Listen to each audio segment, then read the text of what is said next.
Kalau yang satu ini, saudara berupaya menghidupkan kembali permainan tradisional Alongga atau egrang.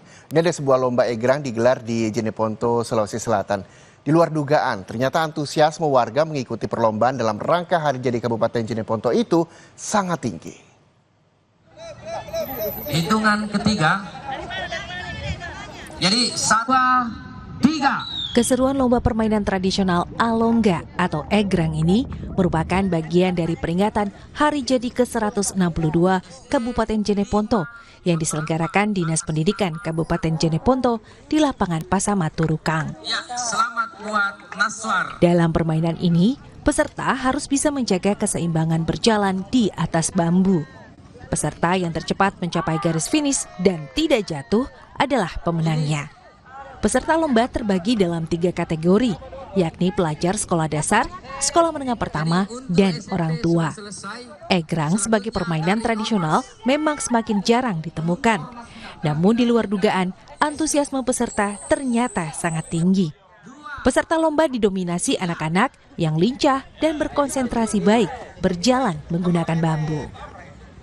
Bagi peserta dewasa, lomba egrang membawa kembali kenangan masa kecil bermain di lapangan bersama teman-teman.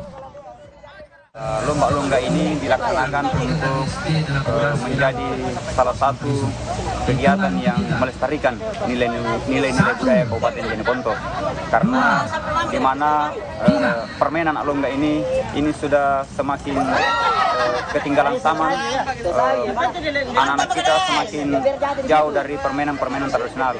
Permainan itu saya teringat waktu masih kecil, karena